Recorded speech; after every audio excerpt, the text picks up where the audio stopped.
এখন আমরা যারা জীবিত আছি আমাদেরকে আসলে এই আন্দোলন বা অতীত দিয়ে নয় বরং বর্তমান দিয়ে আসলে মূল্যায়ন করা হবে। যে বিগত সরকার সেই সরকারকে উৎখাত করার একটাই মাত্র পথ বাকি ছিল, সেটা হচ্ছে অভ্যুত্থান। এবং আমাদের মধ্যে এখন এক ধরনের টেনশন বা বিভাজন তৈরি হয়েছে। আসলে এই যে অভ্যুত্থান হইলো, এই অভ্যুত্থানে আসলে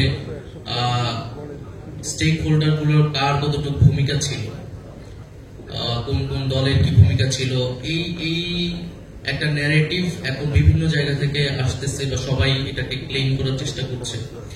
সেই জায়গা থেকে আমার বক্তব্য হচ্ছে বা আমাদের বক্তব্য হচ্ছে যে আমরা বলেছি যে এই অভ্যুত্থান এবং অভ্যুত্থান পরবর্তী সরকারের যে কার্যক্রম, আমরা যে সংস্কারের কথা বলছি, এই সংস্কারের আইডিয়াটা কিন্তু হাওয়া থেকে আসে নাই। গত 15 বছর ধরেই সংস্কারের কথা কিন্তু আমাদের রাজনৈতিক দলগুলো এবং আমাদের যারা সিভিল সোসাইটি আছে তারাই কিন্তু বলে আসতেছিল। বিএনপি সহ সেই সময় বিরোধী রাজনৈতিক দলগুলো কিন্তু সংস্কারকেই প্রধান কর্মসূচি করে তারা আন্দোলন গড়ে তুলতেছিল। সেটারই কিন্তু ধারাবাহিকতা এই সরকারের আমলে হচ্ছে বা আমরাও সংস্কারের কথা বলছি এবং সেটা সামনেও ধারাবাহিকতা থাকবে। একইভাবে এই অভ্যুত্থান বা আন্দোলন একটা ধারাবাহিকতার মধ্য দিয়েই হয়েছে। 15 বছর লড়াই সংগ্রাম যারা করেছেন তারা একটা প্রেক্ষাপট হয়েছে। আবার একই সাথে বিশ্ববিদ্যালয়গুলোতে 2018 সালের পরে যে ছাত্র আন্দোলন শুরু হয়েছে বিশেষ ধরনের, তার একটা ভূমিকা এখানে ছিল। তো আমার কথাটা হচ্ছে যে যারা এই আন্দোলনে জীবন দিয়েছে, যারা আহত হয়েছে, যারা হাত বা চোখ হারিয়েছে, তারা কিন্তু তাদের যে করণীয়টা সেইটা তারা আসলে করে ফেলেছে, তাদের সেই আত্মত্যাগটা তারা করে ফেলেছে। এখন আমরা যারা জীবিত আছি আমাদেরকে আসলে এই আন্দোলন বা অতীত দিয়ে নয় বরং বর্তমান দিয়ে আসলে মূল্যায়ন করা হবে। আমরা যারা জীবিত আছি আমরা এখন আসলে কি করতে পারছি এবং ভবিষ্যতে আমরা ভবিষ্যৎকে কোন দিকে নিয়ে যাব। তো আমার আহ্বান থাকবে যে সকলেই যাতে আমরা সেই দিকে মনোযোগ দিই, যে আমরা আসলে বর্তমানে আমরা কি করতে পারছি এবং ভবিষ্যৎ কিভাবে গঠন করতে পারছি।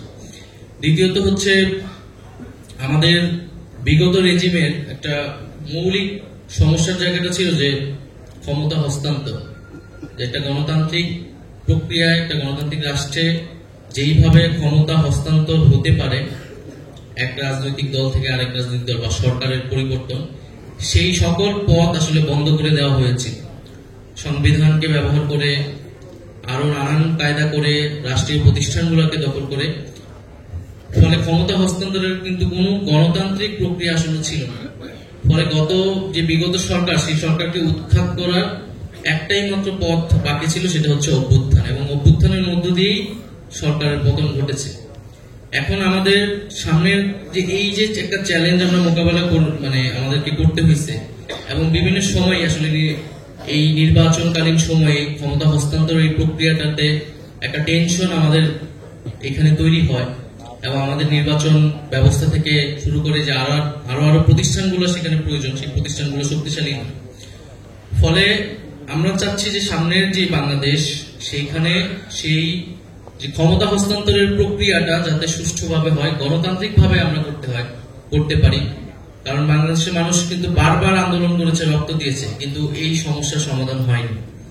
ফলে ক্ষমতা হস্তান্তরের প্রক্রিয়াটা কতটা গণতান্ত্রিক, কতটা শান্তিপূর্ণ, কতটা প্রাতিষ্ঠানিক করা যায়, সেইটা কিন্তু আমাদের এই যে ট্রানজিশনাল পিরিয়ড, সেই সময় আমি মনে করি আমাদের প্রধান একটা এজেন্ডা সংস্কার। নির্বাচন আমরা যে করব, নির্বাচনের আগে এই প্রশ্নের সুরাহাটা হওয়া প্রয়োজন যে এরপরে যে সরকার আসবে সেই সরকারের ক্ষমতা হস্তান্তরের প্রক্রিয়াটা কি হবে, এবং সেটা যাতে কোনো সহিংস বা প্রতিহিংসার রাজনীতি যেটা আমরা বলি সেই জিনিসগুলো যাতে বাংলাদেশে ফিরে না আসে।